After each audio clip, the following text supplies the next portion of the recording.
Hi everyone, it's Carolyn from True Crime Chat with Mommy Ramblings. I have a lot of updates in the Lori Vallow Daybell case. We're going to go through some of the updates that we went over in our lives and get them into one video here in just the last couple of days. And then we also have something new from Lori's son, Colby Ryan, because he's had enough. There's going to be a Dateline tonight, and Colby is going to be speaking out on there, so we're going to bring you some of what he says. Now, if this is your first time joining us, welcome. We're happy to have you here. If you like what you see, click on the subscribe button in the lower corner of the video so you're part of our great community, the best community on YouTube. And hit the little notifications bell and you'll know when we upload a new video or we go live, which we do almost every evening. Without further ado, let's dive into all of these updates. Okay, and as you know, Lori's bond reduction hearing was rescheduled twice already. It was supposed to occur on April 17th and then on April 24th. Finally happened today, May 1st. Her attorney, oh boy, he was a bumbling mess in that courtroom. First of all, his mask choice was just awful. It was this, like, I don't know, was it camo or something, bandana? And my gosh, he looked like he was going to rob a bank. He couldn't breathe in it, and he was getting himself worked up into such a state. He was totally disorganized. He wasn't even citing the right laws. He was messing up amendments with laws. The judge was correcting him. The prosecution was correcting him. It was embarrassing. And he just kept going on and on and on, all the while just to be cut down, you know, that no. Lori was noticeably shaken at times, and I'll go into that in just a little bit. He went on in the beginning about these recordings at the jail and how essentially Lori must get out, and that's, you know, the cause that the good cause for this, that she's got to get out because he can't meet with her effectively, and it's not fair. It's not fair to his clients, you know. And he takes forever going on that, and also going over the affidavits that the prosecution filed. He says, you know, basically at the last minute, and he working out of state, hasn't had time to go over them, and he wanted them to strike them. Well, she wasn't going to strike them because the laws that he was citing didn't even make sense. And she finally asks him, what do you want to do here? Okay, we can proceed, or if you haven't had enough time, we can reschedule. Well, no, he decides he wants to proceed. And the judge explained that the new court rules and stuff, everyone has to wear a mask, but it's funny because the judge takes hers off at the end. She was having trouble breathing, I think, and he moves his down so that his nose is out. And someone was coughing in that courtroom, so it made me a little nutty. But let's go on and see what else happened here. The prosecution countered, said he clearly knew he was being recorded. The state said there was no recorded phone calls on March 30th. It showed that the recordings were turned off for 24 hours that day. They did say on the 31st they do have recorded phone calls, but that every recorded phone call starts off with a warning. And the prosecution said their problem is that, is this good cause for bail reduction? Prosecutor said no. What this is good to divert the court from the actual case and get the client out on an issue that does not exist. No good cause has been shown. Prosecution said they know the defendant wants out, but that is not a good cause. And economic conditions, the defendant was living in Hawaii prior to her arrest, and that is so expensive. So, yeah.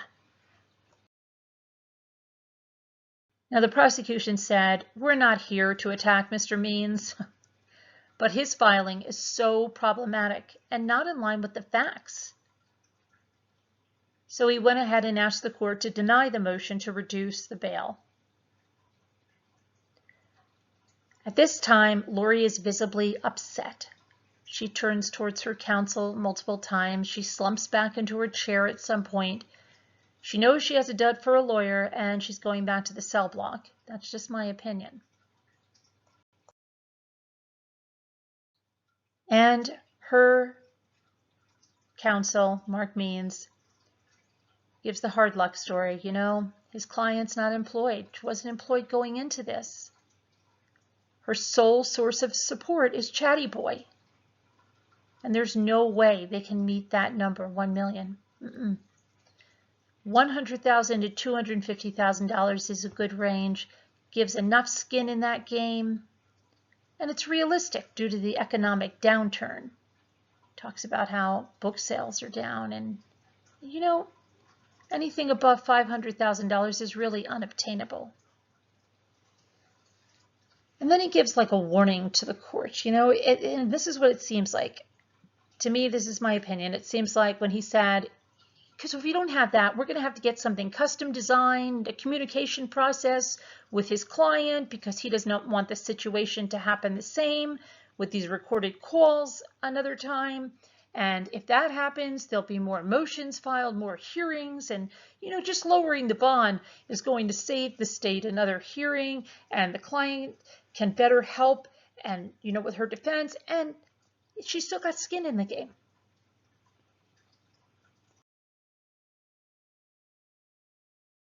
The judge has to keep stopping Mr. Means from going on and on and on. And she does tell him, look, she wanted him to be clear that his gut reaction is not something she can take action on. So what else do you have? Again, limitations placed on his clients, next to impossible to work with the client. He starts talking about the public visiting room again. She cuts him off there, you know, and he's just complaining about the prosecution, and she's tired of it. Come on, stop. You know, she's telling him, just get to the point. What is it? And be clear and be specific. What is it that you want her to take action on? He then goes after he, you know, talks about the reduction in the bail, but that, okay, if she's released, you know, could she please make it so that she's able to travel that out of state to his office? That would be so much better, because he's now also representing Chad, and, you know, they could come together, blah, blah, blah, blah, blah. And he's trying to make concessions for if they have to divert a little bit to get gas, and they could keep that, you know, they could let that go through just for 24 hours. They'd be allowed to travel there. And he's going on like she's really going to get out, right? But the judge makes her decision, and she denies any reduction in bond, saying that she does not feel that Lori's rights are being violated. And good cause? She says there's no good cause found. Well, Lori is blinking like a blinking beacon. She looks like she's sending out Morse code signals. She's freaking, nodding her head, breathing heavy, turning her head back and forth to her counsel. You could see she is freaking out. And bail reduction denied.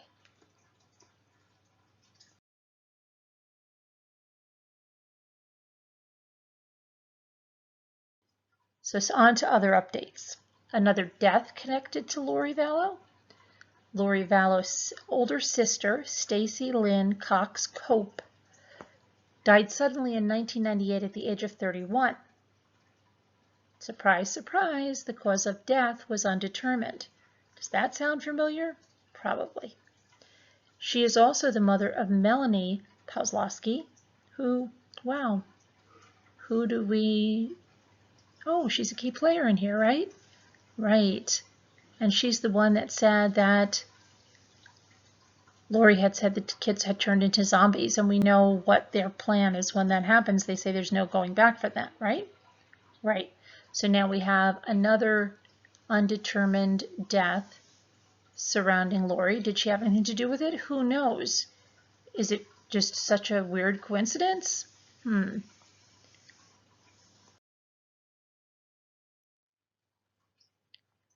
Another little update that we went over in a live is that Chad Daybell dropped his attorney and is now being represented by Mark Means, exactly what Mark said in that hearing today. The change in legal counsel came up when uncovered court documents showed a history of financial troubles, which I'll tell you about in just a second here, that Chad and Lori had experienced separately long before their marriage. They both filed for bankruptcies. Now, Mark Means has been Lori Daybell's attorney since March 4th and confirmed with East Idaho News that he is now representing Chad. Rexburg attorney Sean Bartholek has been Chad's attorney since December, but says as of this week, they are no longer working together. Colby Ryan, Lori Vallow's oldest son, you might remember that he once pleaded on his YouTube channel for his mother to do the right thing. He's now speaking to the media, to Dateline and to Fox News, and when he was asked if he thinks his mom would harm JJ, age 7, and Tylee, 17, he said, "No, I feel like my mom would die for the kids.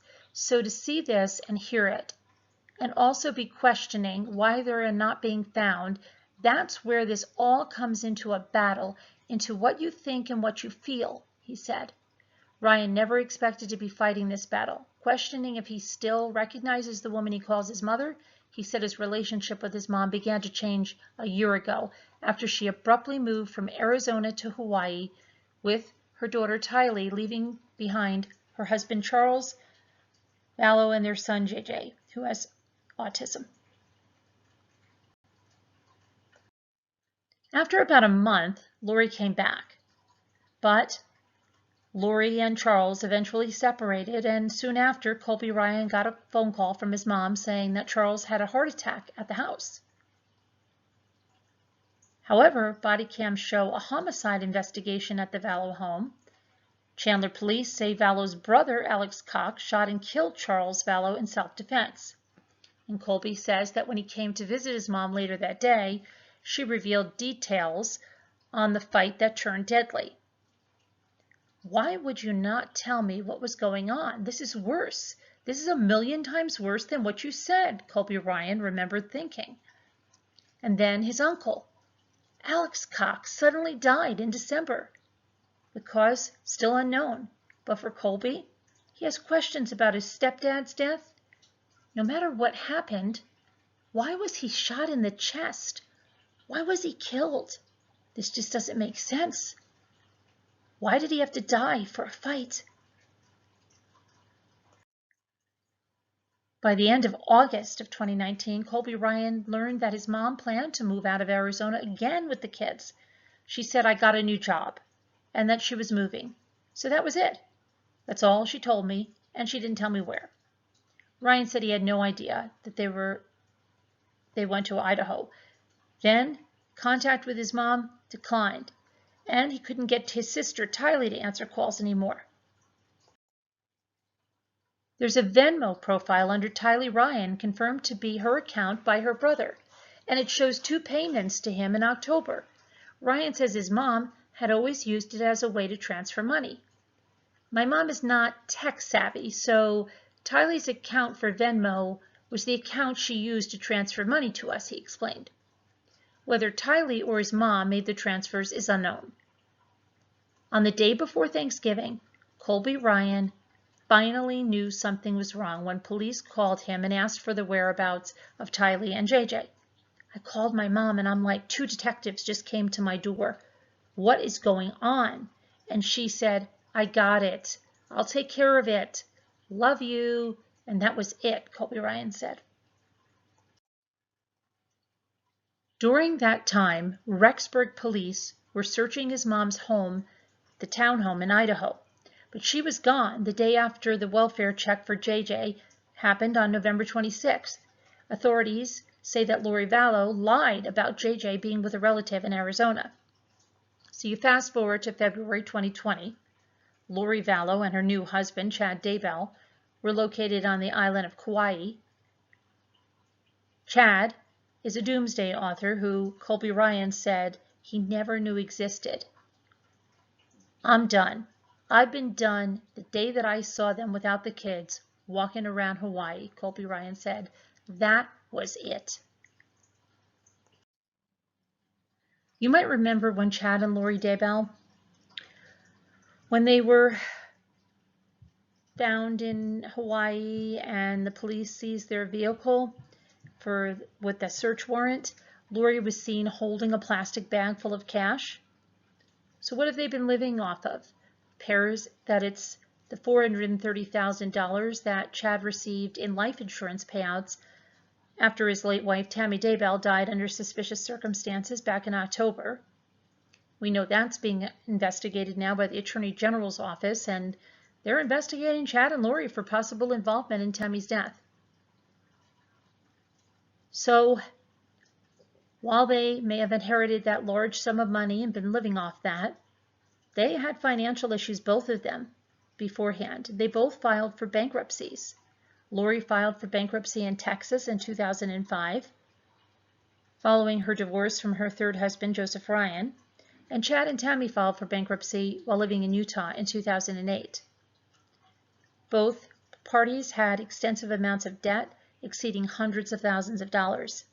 Now, at the time Lori filed in 2005, she was working as a hairstylist, and she had over $700,000 in liabilities owed to creditors.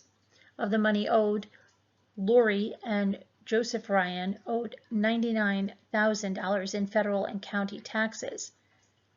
There were also extensive amounts of credit card debt totaling over $17,000. Between 2003 and 2005, Lori claimed she made $41,000. But it's noted in the court documents that she needed to make at least $74,400 a year to cover the expenses of her and her two children. At the time, Tylee and Lori's oldest son, Colby Ryan, lived with her, and Lori was collecting $1,500 in child support from Joseph Ryan. The family moved, well, they were evicted from their mansion valued at $710,000, and she moved them into a $1,900 a month rental.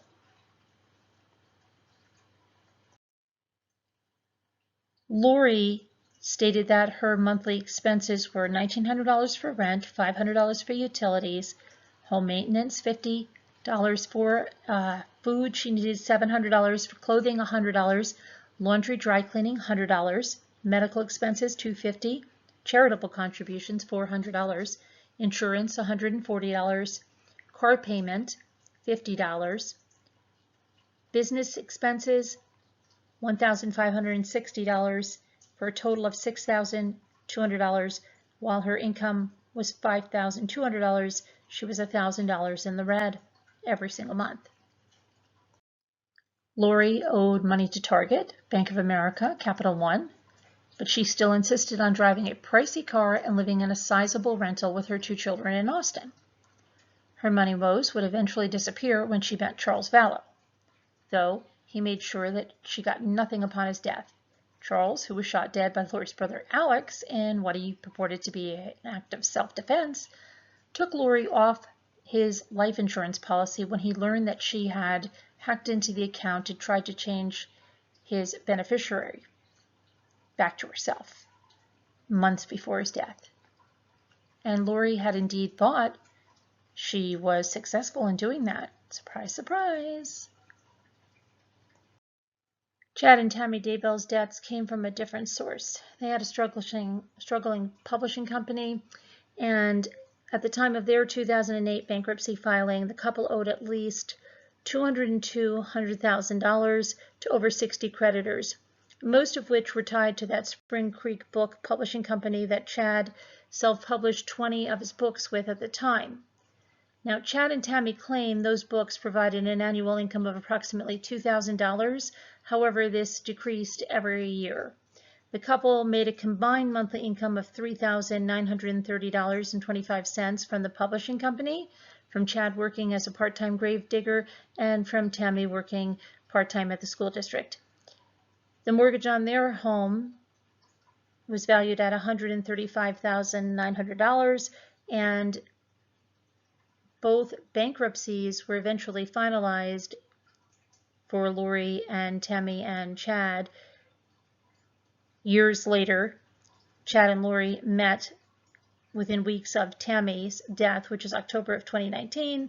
We know that's now being investigated, and they're being investigated for their part in it, both Lori and Chad. But Chad's big thing now is to come up with this $1 million in bail, because it's not being reduced and Lori's not a happy camper. So I wonder what he'll do. Is someone else going to have to die for life insurance? I don't know. Hope not. Thanks for watching, guys. I'll talk to you later. Bye-bye.